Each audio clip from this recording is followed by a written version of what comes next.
Hey everyone, welcome to another episode of the On the Record podcast. I'm your host, Devin Watley. This week, my guest is Producer-In Residence at King 5 in Seattle, Catlan Nguyen. Catlan, welcome to the show. Thanks for having me.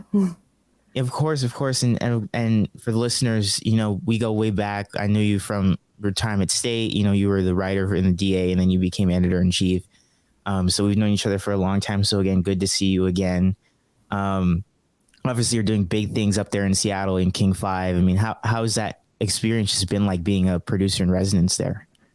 Yeah, I mean, it's definitely overwhelming not having a lot of background and training in TV and broadcast news, but it's been so rewarding. It's been very exciting. I don't know, going to such like a top market, like 13th largest market in the country, they really push you. I do feel very supported though and challenged at the same time. So I've really been enjoying that.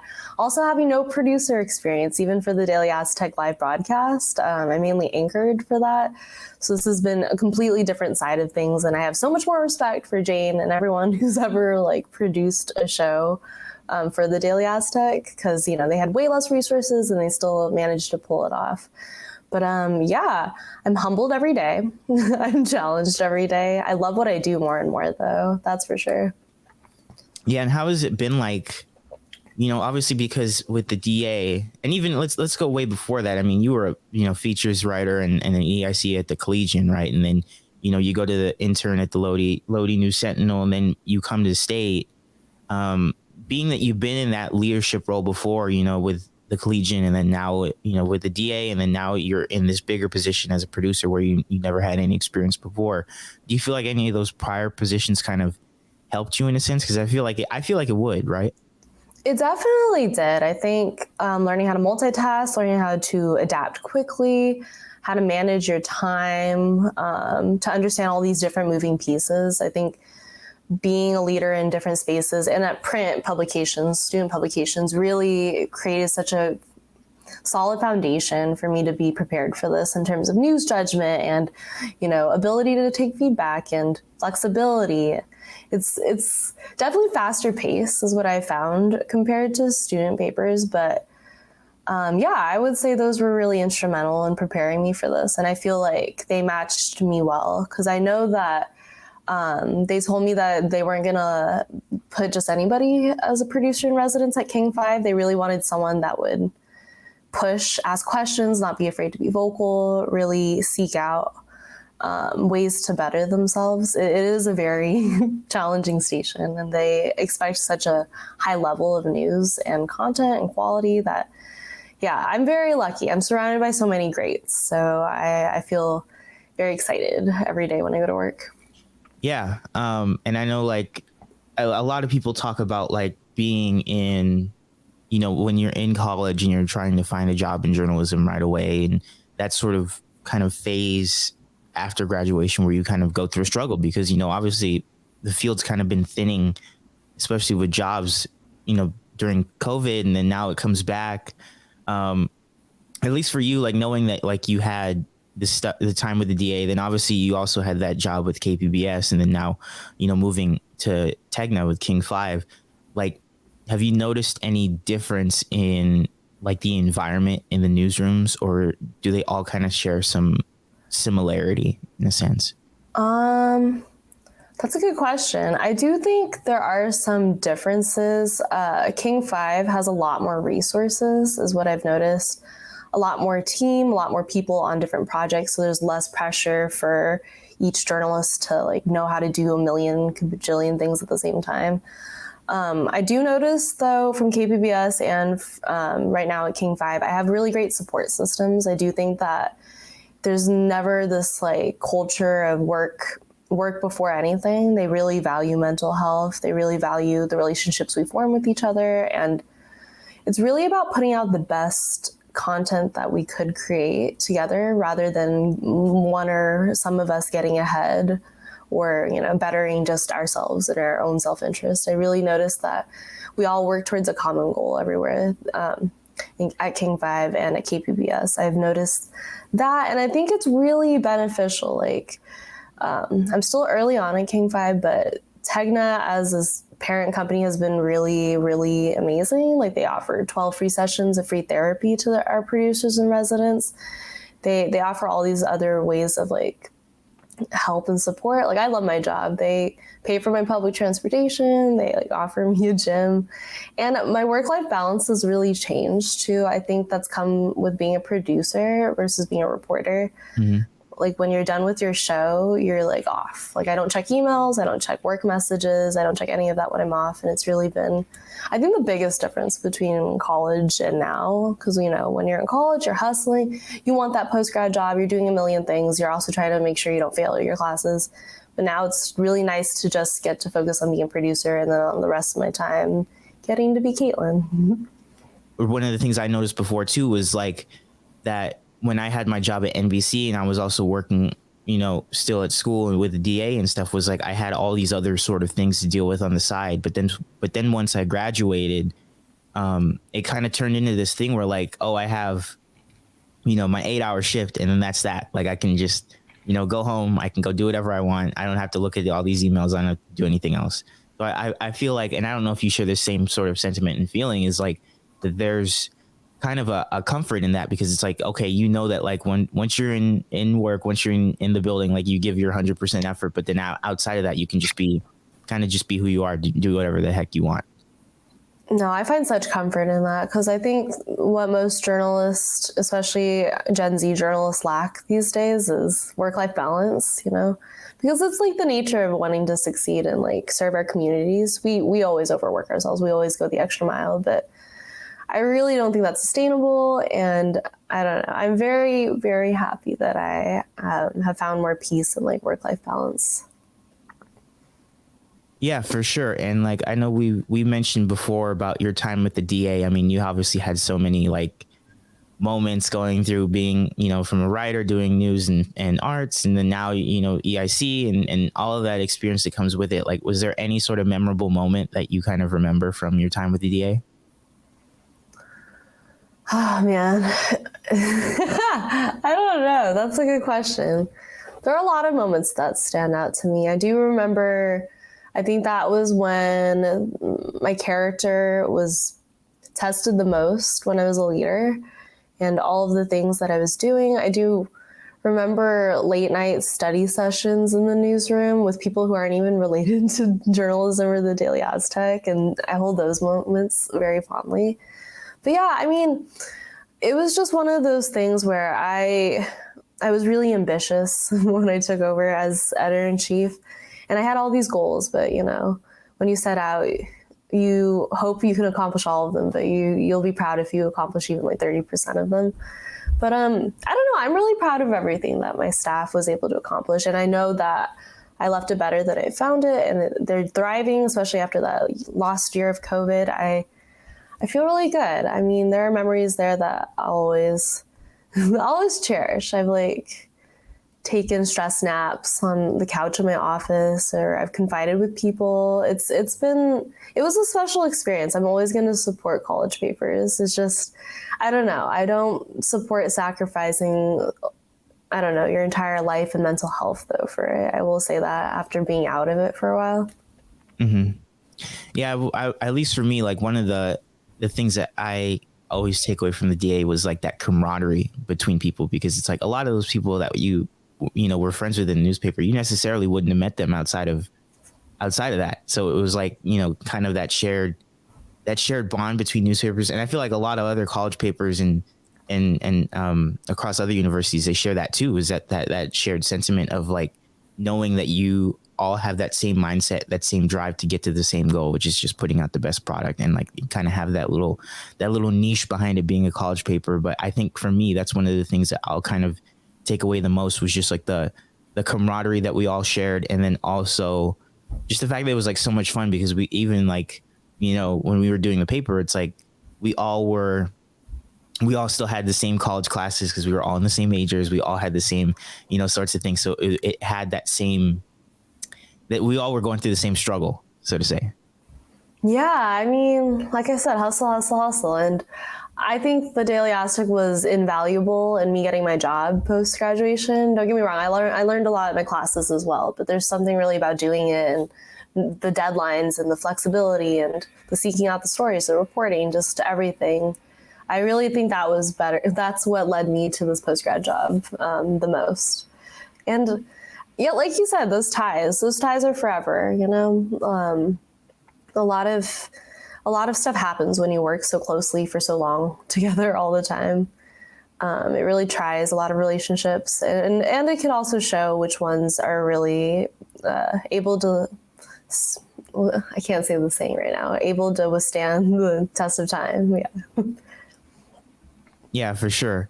And now I want to talk about, like, obviously, you know, you hit this phase where you were in the DA and then you get this job at KPBS. It was a huge job. I mean, you did a lot of things there. Like, you know, they had you doing all these social media TikToks and all these videos. Like, you know, what was that like to sort of like have them give you this opportunity and you just kind of take this thing that was like a very small sort of aspect and just, you know, blow it up, turn it times 100. Like, what was that experience like just working there? And what do you feel like you gained from it too? Because I feel like a lot of college journalists, when they're at like their first professional station, it can be kind of nervous. How are you kind of, what did you sort of gain out of that? And like, how are you feeling when you started that first day?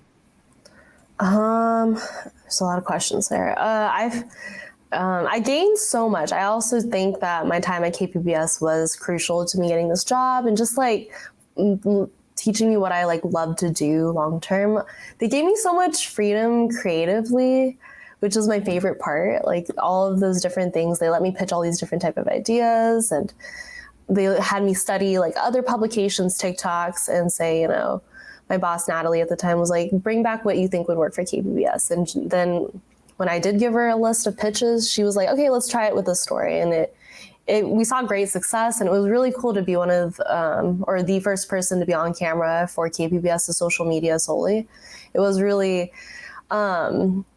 It was really like, I don't know how to explain it. You got to be innovative. You got to be more creative. It was different from broadcast because they encourage you to speak conversationally, not that broadcast voice that we all train and aspire to get. They want you to talk like you're talking to your friend. And it's just stuff like that. You get slices of life, and it really adds to the full San Diegan life. I think the stuff that KPBS gave us, and the work environment, the comms team was incredible. They were always so supportive, so understanding, because they knew I was doing a million other things. So they were very flexible with my schedule, and they really understood when to give advice, when to step in, and when to let you figure it out and do more of the work and grow your ideas on your own. It was really cool. I do wish that I was able to go into the station more, but it was still during COVID. People were still working from home, and they were also remodeling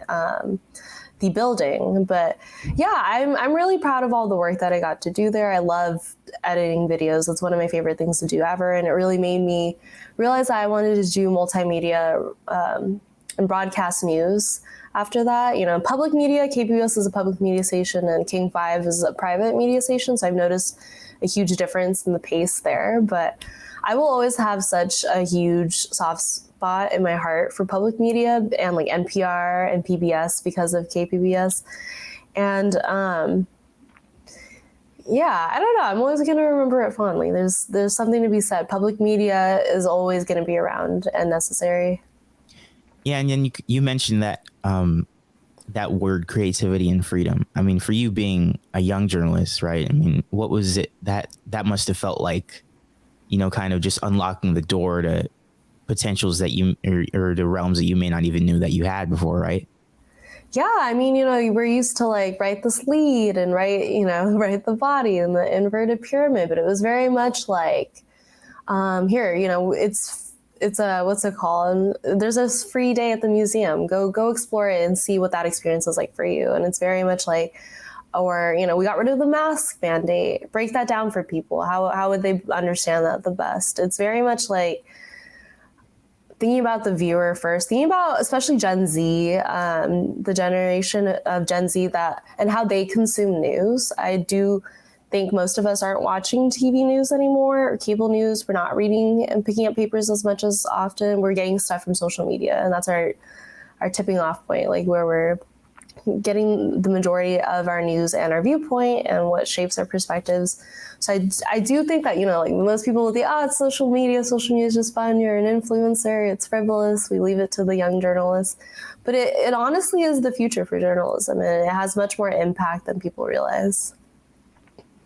Yeah, and like, you mentioned that thing about like more people are watching on social media, and that kind of goes to my other point about like, I feel like journalism is changing a lot now, where like even, we talked before about in the past about print being phased out, but it's like even broadcast TV might get phased out in the next 10 years because, now we're starting to see like the Washington Post, USA Today, all these other platforms start posting more content on like TikTok, on streaming platforms like Roku and Apple TV. Like, do you feel like with the way that the journalism world is heading now, and especially with the direction of streaming and social media, that like we may end up having a future where like newscasts might only be on like TikTok or Instagram or a social media channel instead of on TV?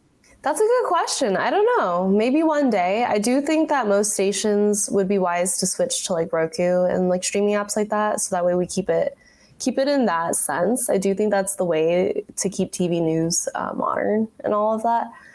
But yeah, I don't know what happens to when that certain demographic that is the majority of who watches our TV news, what happens when they're gone, and it's just like the Gen Z generation that's grown up. I don't know what that's going to mean for journalism, but the thing I know the most about the industry and about journalists who understand how to last, like make it in the industry and last for a while, they're going to adapt regardless. And it's going to be maybe so different even just 5 years from now. But I think that's kind of the fun in it. And that's why a lot of journalists love it as well. You're never going to have the same day when you're working in it, and you're never going to be bored.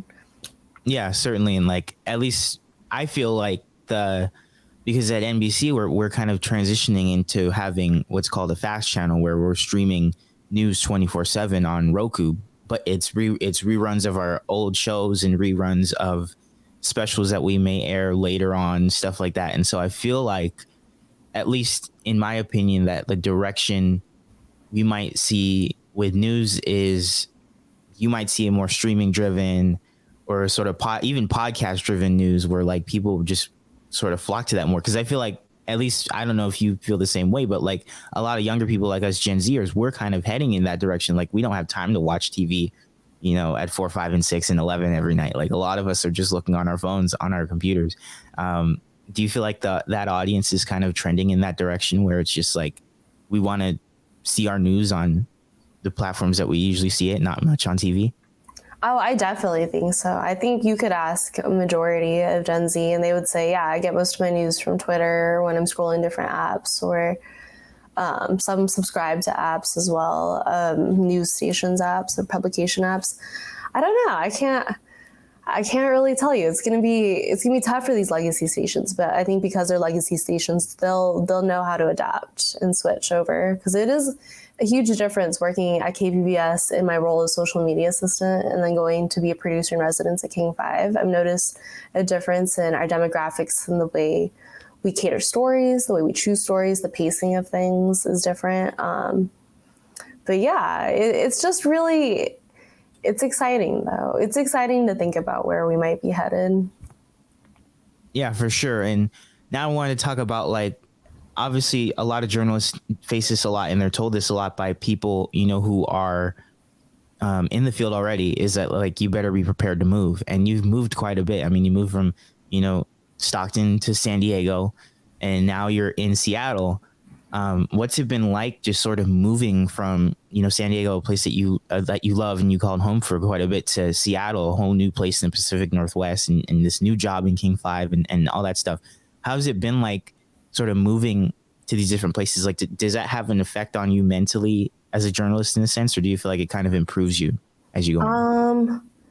I think both. It definitely, I always had a sense of adventure. I always believe you should move and like live somewhere else besides home for a little bit, because it's beneficial to broaden your horizons, understanding different perspectives and cultures, and also just, I don't know, having you grow as a person. When you're in a different environment, you really find out a lot about yourself, more than you would, I feel like, when you live at home, at least for me. And it can be tough. It is really brave to move somewhere where you know nobody. You know nothing about the city. You literally are basically almost starting over in a way. But I think that the journalism industry, you'll find wherever you go, is kind of small in a way, that everyone knows each other. Everyone knows each other from Twitter. So I've been able to make friends quickly, and I love that. And I don't know, there's just something about really like living on your own for the first time, paying all your own bills, exploring a new city, discovering things that you may not have back at in your hometown or back in where you lived previously. It's all really exciting. I adore Seattle so far. And yeah, that's probably because I haven't hit the coldest of weather just yet. And it feels like California most of the time, but there's something about it. I do think that to be a journalist, you have to kind of love that sense of adventure and moving around, especially if you want to succeed. I do think that's kind of a necessary thing that a lot of journalists will tell you that they had to do. They had to move around a lot at the start of their career. Certainly, no doubt about it. And like, I feel like, especially with moving, it can feel like a lot, but then obviously, like you said, once you get settled in, it gets a little bit easier and easier for people. For you with King 5, I mean, what was that first day like, just being there and working at that station? Because it must have felt like a lot. This is like your first, big news station. This is NBC affiliate in Seattle. What was that like? Yeah, I felt, again, top 13th largest news station in the country. I felt super green, as they say in the industry. I felt very new. I felt like I knew nothing. And I still do sometimes. But I think that's also why I chose King. I could have gone to any other station that was still available under Tegna, but I chose King because I really wanted them to challenge me. And I knew, and they're definitely doing that. And they're being very intentional with the way they're teaching me, which I love. And I don't know, it's just exciting. And it's really, I don't know, I just feel really humbled and lucky every time that I get to learn from literally these people who have millions of Murrows, Peabodys, Emmys between all of them. And it's just another day for them to create some of the best journalism I've ever seen. But it can be tough. I've gotten imposter syndrome a lot during this time, but you'll find that no matter how long you're in the industry, how many awards you get, how successful you are, everyone still experiences imposter syndrome. Yeah, certainly. And like, take me through what a typical day is like for you at King 5. Yeah, okay, well, I just switched shifts. So do you want me to talk about my shift before I had switched today? Yeah, talk about your shift before you switched today, and then talk about your transition on the mornings, because we'll go into that later. But talk about the shift.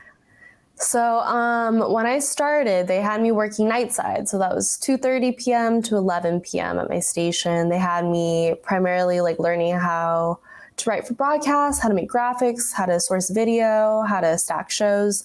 I was really helping out with the 9 p.m. and 10 p.m. show. We have 3 shows at night, 9, 10, and 11 p.m. Yeah, so I was literally like, I'm gathering stories, I'm talking to editors, I'm talking to Capcom, I'm talking to the sports department, I'm talking to reporters, I'm talking to everyone to really get an idea of these stories, because the best producers produce people. They don't just, dictate what everyone's going to do. They really work with your entire team to create the best product. And then they also, my role is very unique, that I can set different types of goals and ask for different types of opportunities beyond what a regular producer would do. So I have been able to also interview sources. When we don't have a reporter available, I can interview sources and get some sound if we need it for a story. And that's been really, really fun as well. Setting that up. It's so weird having all of these resources, and like Capcom being able, like, they split all of the audio for you. They record 2 separate videos for you. Like I'm used to like doing it all on my laptop on Zoom and like having to edit it all myself. So it's really cool to see all the opportunities that they give us in that way. And yeah, and then after we write and it comes down to showtime, I shadow booth. I watch the main producer booth, and also help backstage in any way I can, change anchor reads, change scripts if need be, fix any misspellings, tells, lower thirds, fix graphics, communicate to Capcom if there's breaking news. And yeah, before I left Nightside too to join Mornings, they also let me boot the show too, obviously with assistance, but it was incredible. I felt like a pilot. Producers, you know, they really are in charge of the entire show, and they have their mind and hands in so many different things during the show. It's really exciting and fun. It was like my favorite part. I was so scared to do it because there's so much pressure of it going wrong, and you miss clicks and you can ratings, and King 5 has like millions of people watching, so I was really scared, but that's literally my favorite part so far. And I'm really lucky. They just transitioned me over to Mornings recently because a producer left, and so they want me to train up and learn how to produce the 4:30 a.m. for a little bit. I'm thinking they said till December-ish, but yeah, so that'll be a totally big difference. That's a huge milestone for me. I'm really excited about that because I wanted my own show. And for them to trust me with a show and think that I'm ready for it about like 2 or 3 months into my producer in residency is really, really something I don't take lightly, because I expected at a big, like a large market for them to give me a show maybe 6 months in, or like let me booth for the first time maybe 6 months. So yeah, they said that I'm learning really quickly, so they think I'm ready for it. So I don't take that lightly, because I was kind of like, I have no idea how I'm doing. I don't know if you're like this, because I know you're a producer, but some days you're like, oh yeah, I totally know what I'm doing, and then other days you're like, I know nothing. That show was awful. Yeah, totally understand that feeling. I remember when I first they had me when I first got into producing actual shows, they had me, you know, shadow produce in the booth, and like there were times where I was just like, I literally would go in before a shift and I would just feel so much like this heavy weight of stress on my chest, because it was like, oh my gosh, like I have to build a 30-minute show. Like what if I don't know what to do? What if, you know? And then I realized I was like, and I always say this to myself all the time, is like, there's never a right answer in producing. Like there's always, you know, every answer is the right answer. And like, you realize at the end of the day that like, you know, you produce this show, but like nobody's going to die. Nobody's going to, you know, there's not going to be any stress. There's not going to be anything crazy. Like just produce the show. And then at the end of the day, you get to go home. And the best part is, even if you screw up, you get to do it all again tomorrow. Like that's one of the parts that I love about it, is like, you have so much control. And like, even if, you know, stuff hits the fan, it's like, you get to do this all again tomorrow. And it's just like, that's the best part about it to me, is this, it's a continually different thing. Like you never get the same thing every single day. Every day is different. Yeah, and the best producers will tell you they don't get caught up on a bad show, because they're always like, you know, I have tomorrow. I can redo it tomorrow. I can do another one the next day. It's kind of just like, you just keep going. And I think, especially for a lot of the seasoned journalists or producers that I get to work with, they've done maybe like over 600 shows, right? Maybe more, because they've been in the industry for like 5+ years. And so you kind of get to a point where you're like, you don't get caught up on it. You try to prevent it next time, but you're not like beating yourself up over it. And yeah, I mean, it's really about, as long as there's not dead air for a long time and you just keep going and you always have contingency plans, it's really fun, honestly, especially when, you know, you feel you get better ratings on your show, or your anchors compliment you on it, or stuff like that. I really do think there's you feel a sense of pride. And it is the most chaotic, most stressful job in a newsroom. I'm totally going to say that because I believe it's true. There's a shortage of producers for a reason, but I do think it's the most one of the most important roles. So it's just so you just cannot undervalue what a producer does. Like, I am humbled every time I have to build something close to the length of a full show. It's a lot of work, especially if you want it to look good. Yeah, and it's crazy because sometimes, like, at least for certain shows, you have different formats. Like, and I learned that a lot when I was on the morning shift. It was like a lot of shows, sometimes mornings will emphasize different things, whereas like with the weeknight 11, you're dealing with more like stories where you take, like, rather than covering every single story that everybody else is doing, it's like you take maybe 5 or 6 stories and you break them out and do a lot of longer stuff, long form stuff. The pacing and the way that shows are built and how people think creatively when they build them, I think is one of the biggest things that I've noticed. Like what's been some things that you've noticed when you've been shadowing these producers in the booth as far as with these shows on Nightside? Everyone has different approaches to how they build it and also how they booth. So some will be very calm, even with breaking news. Others will have a sense of like, there'll be a lot of cuss words when they're boofing because it's a lot of chaos. But yeah, no producer creates and boofs the show the same way, which is actually really cool to see that when I shadow different producers. It's just very, the way their minds work are at different paces, at different speeds, the way they make decisions, the way it's split second, I am going to add this breaking news, like here. And I do love seeing the producer director relationship. That's such a close relationship in making sure the show goes smoothly. And yeah, I don't know. And it's like you said, I've noticed that too at King 5. The night side shows versus the morning side shows, completely different in tone. Lots of traffic and weather emphasis in the morning shows. There are lighter things, lighter stories, what's trending. We play music out during bumps. Like there's just a lot of things that are really different that I hadn't seen night side wise, because there's a lot of hard hitting stories when it comes to the night side shows. But yeah, everyone tackles the beast that is producing differently is what I've noticed. And I'm excited to find out what really works for me. Yeah, certainly. And like I now we go to, you mentioned you being on mornings. I mean, that's just a whole different beast with the shift. I can imagine. I mean, for me, at least, it was like because the way that it worked was like I ended up becoming a producer. They wanted to train me up. And so they moved me to mornings for at least like, I think 1 or 2 months, maybe. So I was practically spent the entire summer just on a morning shift doing the 4:30 show Monday through Friday. And I ended up cycling through other shows too. Like I did the 5 a.m., 6 a.m., the midday show, like all these other shows. For you, what has it been like being on the morning shift? Yeah, well, I just started it today. It was really weird getting ready for work at midnight. I'm not going to lie. It was strange. They're having me start as an AM writer, so I'm not full on producing yet, but I'm getting an idea of the flow. I'm writing for them. I'm shadowing the producers in the booth. I don't know. It's definitely huge. I almost feel like I'm working at a different station, switching shifts, which I know sounds insane, but it is. It's different people, different hours. You see different faces. It's a different style of writing and like how they build shows as well.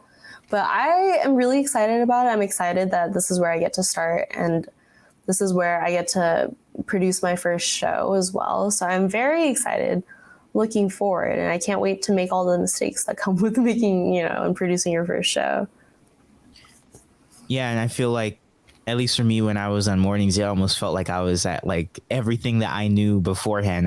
It almost got thrown out the window and I was starting over from zero, because it was like in my past job, I was used to, editing and writing and doing all these things. But then it was like when you're producing, you barely edit at all. Like you have somebody else handle that stuff. It's like now you got to focus on like thinking about flow and how the shows stack. Like, is your lead solid? Like, all these other things that like I necessarily, not to say I didn't think about before, but it was like, I feel like producing is more conceptualized than compared to these other roles, because it's like you have to think about things from the viewer's perspective even way more, because it's like now you're not just only writing stuff, but it's like you're thinking about how every story is stacked, how it flows from top to bottom and things like that. Like, have you, being that you've went through these sessions with other producers, like have you started to get a understanding of that sort of thing? Like, I definitely thought I would be editing more videos for some reason when I got into this role. But yeah, it's a lot of working with the video editors, working with the reporters, working with other producers about kind of like jigsawing all of these different pieces to make a show that'll keep your viewers' attention, keep them informed, really tell them what they need to know in the best way, in the most clear way, in the most conversational way. And yeah, there's just so many different shots that you could do, so many different things. I got to witness primary election night here, and as well as breaking news when there was a huge explosion on I-5 down here. I saw the way they were able to put together a newscast, interrupt Ellen, because we show Ellen on her channel, interrupt Ellen, and then the way they were able to create incredible coverage within like less than 30 minutes was insane to me. The way that all the pieces came together is just, it was kind of exciting. It was kind of cool to think like, hey, one day maybe I could get there and it could just happen. I can be that good where I can put together a show on like such short notice. It's really exciting being surrounded by such greatness. I feel very, very lucky. Yeah, certainly. And like, what do you feel like has been sort of the most rewarding thing about being in your role? And then also been one of the most challenging things that you've noticed so far?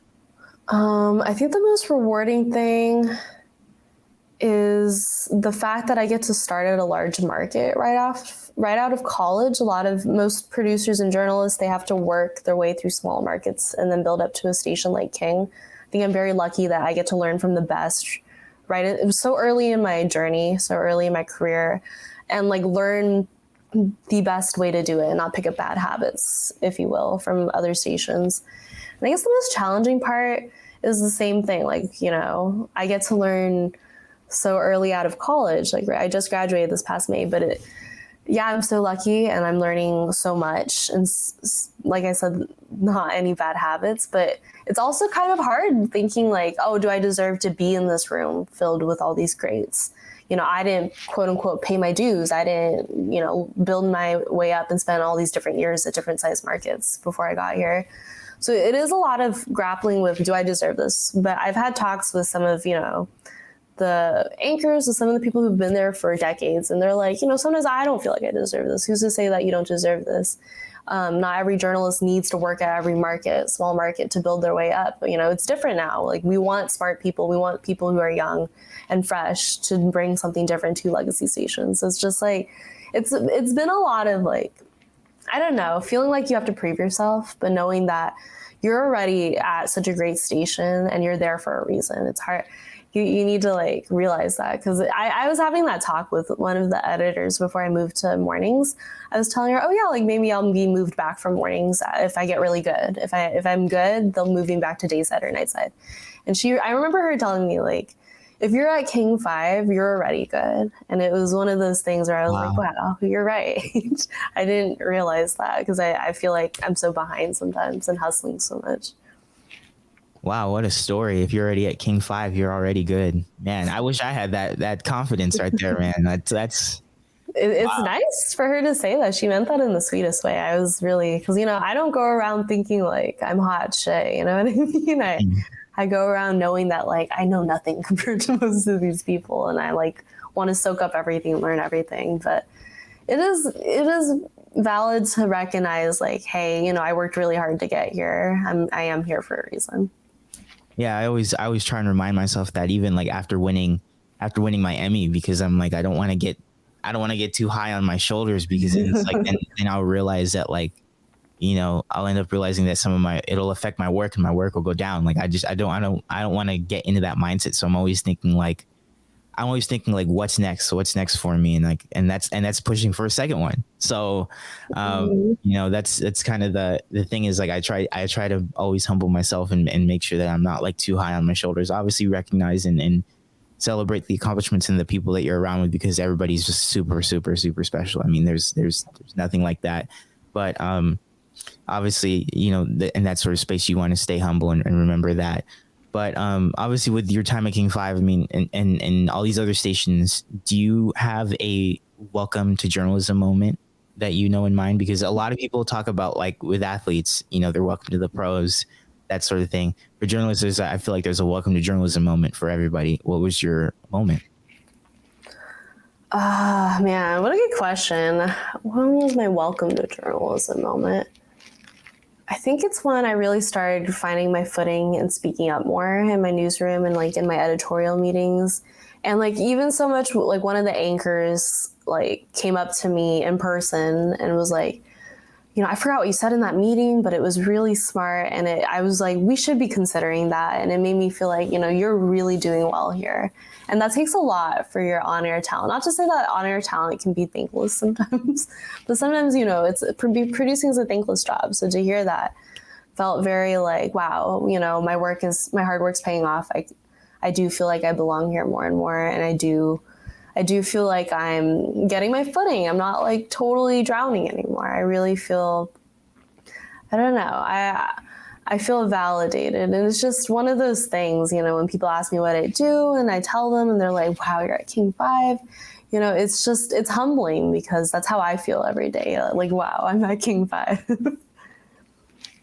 Yeah, certainly. I mean, I remember for me, like, because all of our, it's funny because as a kid, I used to watch NBC7. So it was like when, you know, you're hearing anchors like Marianne Cucci, who like I actually grew up watching when I was a kid, and like, you know, Mark Mullen, Catherine Garcia, all of them, you know, telling me, oh, this is a good show. Like, you know, to hear that from them, from people that I grew up watching on TV, it was almost like, what? Like, you know, it's just, it felt almost like surreal in a sense, because, you know, you grow up as a kid watching these people, and like, you know, you're, and you've been, you know, you've just been so used to seeing them on TV and like not knowing anything about, you know, oh, producers are actually the ones making the whole show from behind the scenes. But like, just hearing that from them, it's a very rewarding feeling. And I can imagine you must feel the same when like you hear that, you know, good remarks from coworkers, even anchors sometimes, right?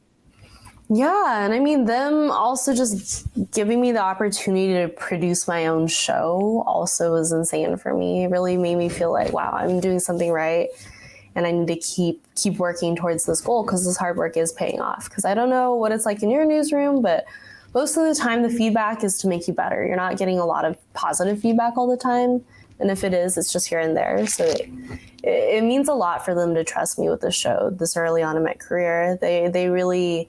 They told me that they wouldn't give me that opportunity if they didn't think I could do it. So, because it was a lot of like, I kept holding back. I was like, maybe I should wait. I was being overly cautious with if I should booth the show yet, or if I should completely produce the show yet. But yeah, it does feel really good to know that these people that, you know, I look up to and I'm huge fans of their work, to feel recognized by them and to get to work with them, and in a way feel like they're peers at times. It's really cool. Yeah, certainly. And like, obviously you mentioned, you know, we talked before about being in Seattle. Like, what's one thing that you've kind of loved the most about the city, and what's one thing that kind of surprised you that you necessarily didn't expect? Do I love the most about Seattle? I think how green it is, even in the city. I've never seen such lushness everywhere, even in the summer. And when I went for a hike also in a little bit more eastern part of Washington, it was insane how pretty it was. I've never smelled air that fresh before in California. It was unreal. And it's just, I don't know, the things that surprised me the most, I didn't think that summers would be this nice. I think because Seattle has that reputation of it's rainy, it's always raining. But I'm telling you, since I've like lived here, it's only rained maybe like less than 8 times the whole summer. Wow. That's going to change soon, but it's just so pretty here. I can't get over it. It's just something about like, I went paddleboarding. I could see like the whole water, but you could also see the skyline and the Space Needle and all of the skyscrapers and the wheel. There's just something really beautiful about having that duality of like city life, but also getting to enjoy nature in Seattle. So it's really cool. Yeah, like I've noticed from your Instagram pictures, I'm like, man, this looks like something out of a postcard. Like, you know, you typically just don't. I'm like, wow, just seeing all the greenery. I'm like, I can imagine it just must be like, it must have felt so overwhelming seeing all that stuff before, because, you know, you've been in California your whole life. So like, I can imagine it must have been like super overwhelming when you first saw it. Yeah, it's just so pretty. Like, you've never seen a green quite like that green. And I heard that when fall hits, it's insanely pretty, the way the leaves all change colors. And I don't know, I'm just really excited about that. Also, the tap water here tastes a lot better than the tap water in California. I don't know if there's science behind that and that's accurate, but that's what I've noticed as well. Living in a big city, though, I do feel like sometimes Seattle reminds me of San Francisco in some ways. I'm not going to lie. Like, because that just comes with any big city, you know, the construction, the loud sounds, the way it smells like pee sometimes in some parts of downtown is just part of the charm. But I will say also, public transportation is insanely amazing in Seattle. Way better than any city in California, 100%. Yeah, for sure. And now I want to kind of hop on to just talking about, like, obviously a lot of young journalists have like their favorite story or their favorite you know, thing that they've done throughout their career so far. Obviously, it's very early, but what's been your sort of favorite story or your favorite moment that you've gotten to have throughout your career? That's a really good question. I don't know. I think it's recently when I was boofing an entire hour last Friday for Nightside as one of my like last test and like final goodbye moments. I was boofing the 10 p.m. for the first time, the entire show, all the blocks. And, you know, not halfway, I think near the end, our executive producer on Nightside was like, oh, you know, we know you're boothing, but you need to switch with Evan. We really need you to interview someone for us. It was one of those things. Like I felt so valuable and very like I can do a lot of different things for this newsroom and I'm really helping. The way I was able to go upstairs, get it all set up quickly, get the questions and answers, all that stuff done and in time for the next show was incredible. It was just one of those things, you know, I was talking to my executive producer, like asking her, oh yeah, I'm about to talk to them. What questions do you think I should add to the ones I already have? And, you know, she told me them and she was like, I was like, thank you. Okay, I'm ready. And she was like, no, thank you. And it was one of those things where I was like, I'm really contributing. Like, I don't feel like dead weight with my station. It felt exciting. I felt that rush that a lot of journalists get when you feel fulfilled by your work. And I just felt so excited. Like I could do stuff like that all the time. Like I love that I could do both potentially right now in this role, you know, not having to just focus on my show. I can help out in a lot of other ways too. Yeah, I kind of felt that when you talk about the rush. I kind of felt that when I won the Emmy because it was like, no, I mean, I was the one who was manifesting it from the beginning, but a lot of my coworkers are like, oh, we think it might get a nomination, but we don't know about winning. And then, you know, we get nominated officially and we all go to Palm Springs for the ceremony. And then it's like, they go through all the different awards are listed in different categories and they go one by one. So we're sitting in this big diner hall for like several hours, just cycling through all the different ones. And then they get to team coverage and we're like, oh crap, this is it. And you just feel this like weight of pressure just start to build on you because you're like, oh, this is actually the time. Like this is we're actually going to win, or at least I felt like that. And then it's like, and then when they just go up there and then they say for the Emmy for team coverage and then they say NBC7, and then it just feels like a whole like just weight just released off your shoulders. Everybody's just cheering, all that stuff. And you go up on the stage, they give you your, you hold one of the fake Emmys because all the real Emmys are locked in a table behind the stage and you got to get up there. But yeah, just speaking to all of these like journalists and it's crazy because all these, you know, the Emmys involve all these other stations. And so like we have all these journalists from across California, from Palm Springs, from San Diego, from all these other stations, Las Vegas. And, you know, you're speaking in front of all these people and it's like almost, it doesn't even feel real even. And sometimes I think about that to this day, but it just, that feeling just kind of gave me the rush because it realized like, oh, like the work that you're doing is rewarding. Like you can get something out of this. Like, you know, the trophy has your name on it because it's yours. You earned it. Like it's something that I think kind of sticks with me for a while. So yeah. And you know, that's not why we do this, right? For awards, but it definitely feels good when you put in all of that work and it gets noticed. So I definitely think that's so super dope of you. And like, congrats again. Like you should honestly feel really proud. Like that's a win for everyone also that was a part of the Daily Aztec and like went to SDSU. Like we all felt that. It was really cool. And like I already knew this after I was going to graduate. I knew that I was going to know lots of famous people. Like a lot of y'all were going to get famous. I already knew that going into it. Because like when you're surrounded by people who work so hard and are so talented, I just know that that's going to happen. And I don't know. I get kind of excited about it. I think being a journalist is funny in that way. You're like, oh my God, they're verified now on Twitter. It's crazy. Yeah, I know. I'm like, man, they're verified. And I'm like, I knew you 2 years ago. I was just talking to you. Like, come on. But yeah, I mean, like, I wouldn't say I'm famous. I mean, just because I won an Emmy, I mean, that's a big accomplishment, of course. But like, obviously, we have a lot of other goals set in mind. But now I want to kind of shift into talking about, there's a lot of young journalists who are in college right now trying to get out into the field. Obviously, people have a lot of different advice for how to, you know, get there. I mean, obviously, and every path is different. I mean, I've had a different path. You've had a different path. Plenty of others. What's your advice for young journalists who are trying to break out into the field right now?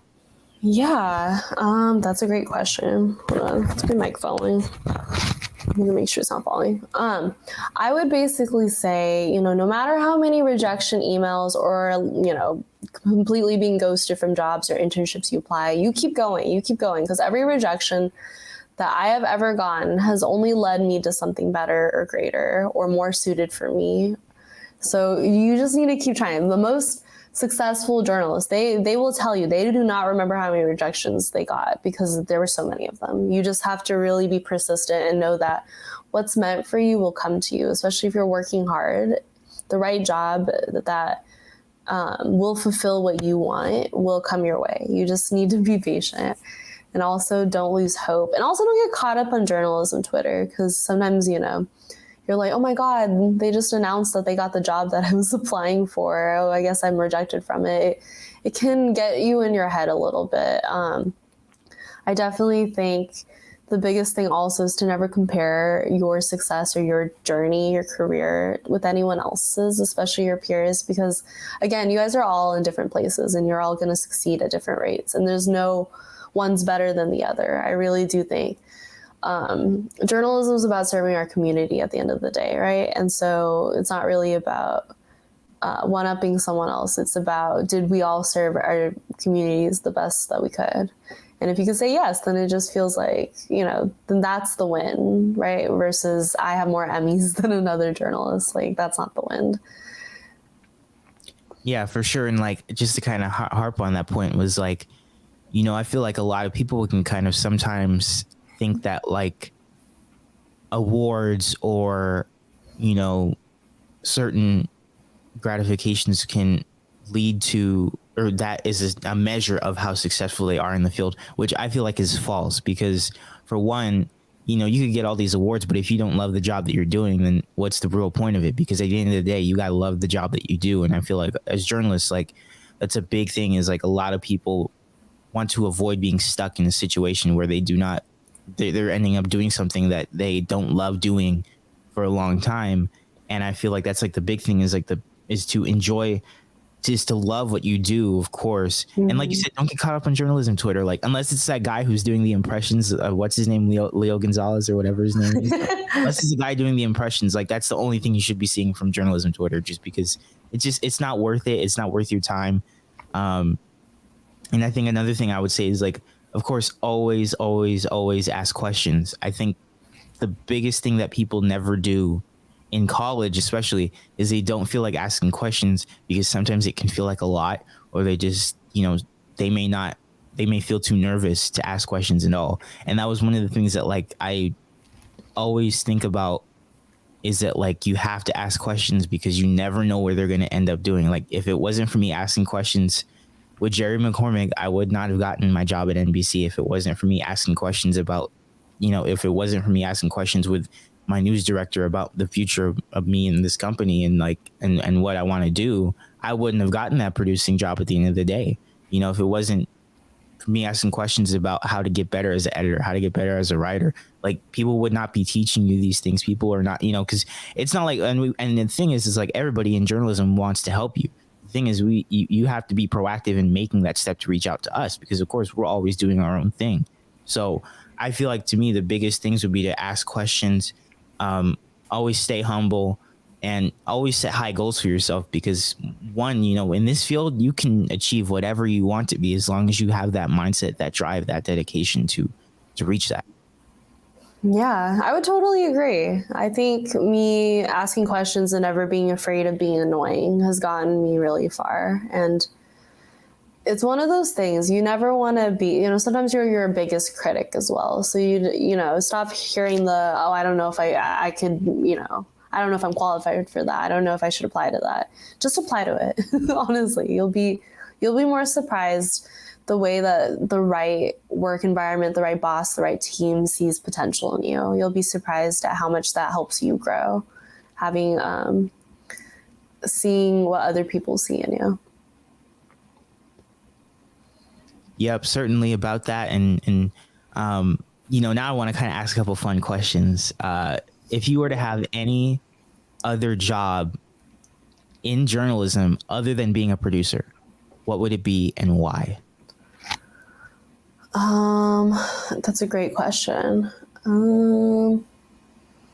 I don't know. Sometimes I do miss reporting. I would love to be an on-air reporter. I do miss being out in the field. I miss talking to people. I miss seeing and hearing about stories directly and seeing the impact of our stories directly. I do think producing, you can sometimes feel like you're not out there in it as much, but I don't know. There's a lot of pros and cons with both. Like there's privacy that comes with not being on air is what I have been leaning towards, because I don't really want someone to come up to me in a grocery store and be like, hey, you messed up on the news last night. You said this wrong, or like all these different things. You know what I mean? I do think there's a place for both. And while one may get more glory than the other, I don't know. I feel content sticking with producing right now. But yeah, I would say reporting is something that I miss sometimes. Yeah, I think for me, I would definitely say that, like, if I could be a reporter or something again, like I totally would do it. Just getting to do sports reporting at the DA, that was like just so much fun, especially during COVID too, because it was like there was nobody there. So you've kind of felt like a heightened importance for your coverage.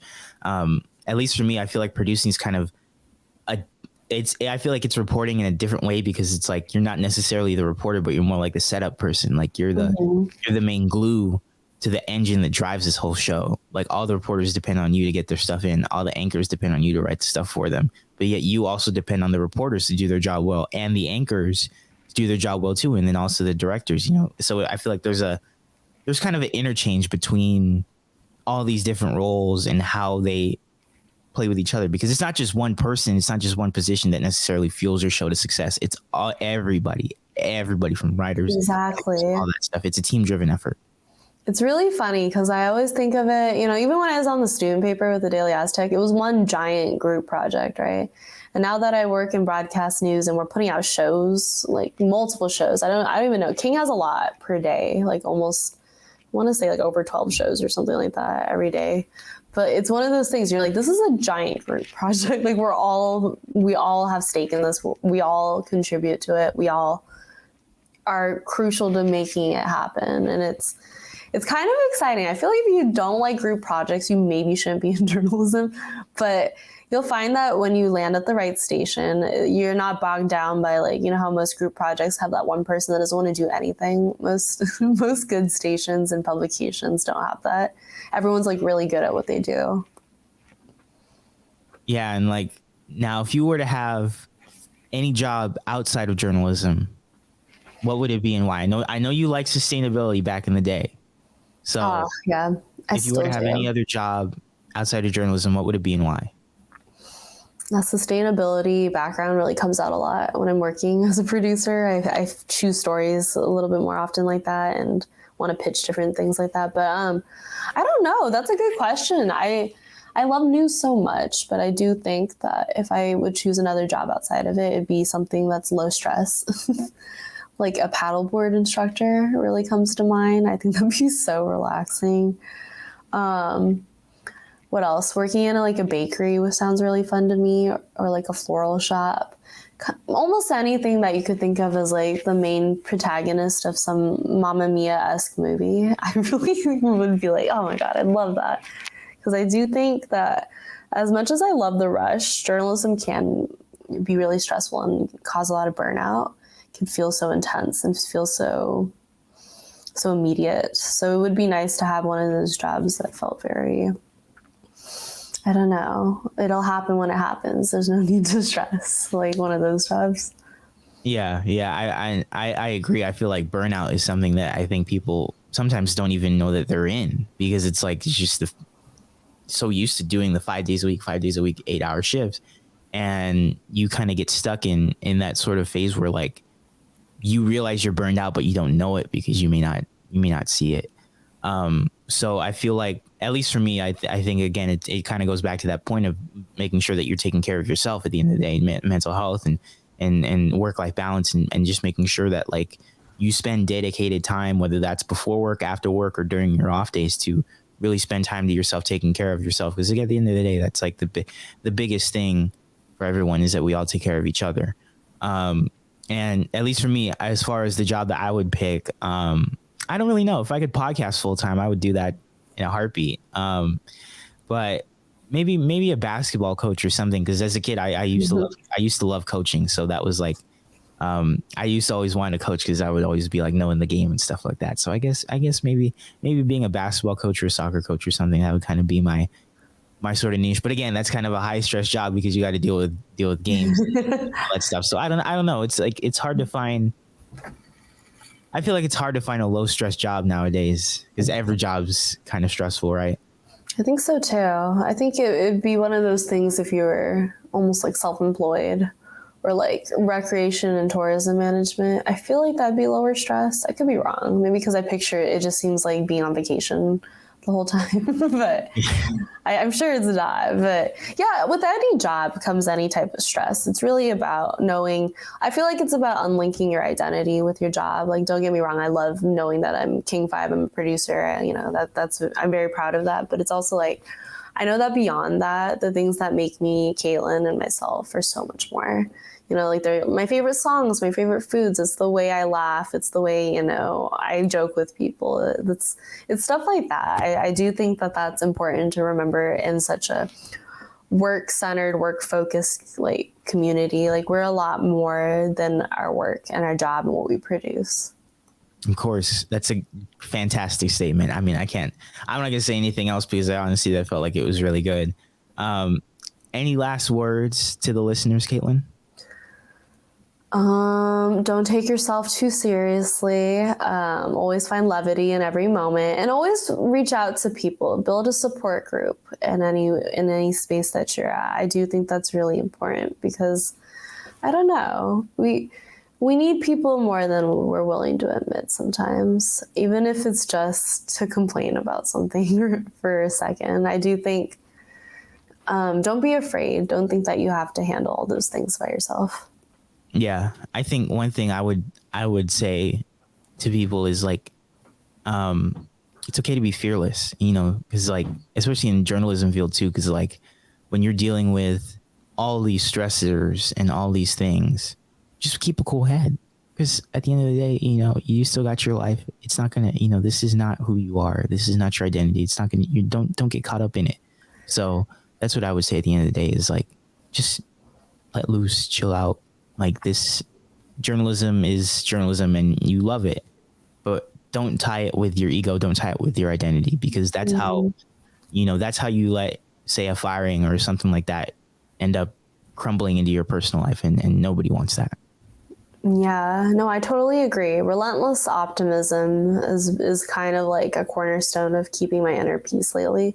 Like, yeah, breaking news happened before the show. We have to totally throw out this part of the A blog. Yeah, we're super under now, but it's kind of like, you just know it'll work out. Like, not stressing about it won't make it less, you know, it won't help the problem at all. So I've really been a proponent of relentless optimism, no matter what, even if none of us know what we're doing. It's just kind of like, we'll figure it out.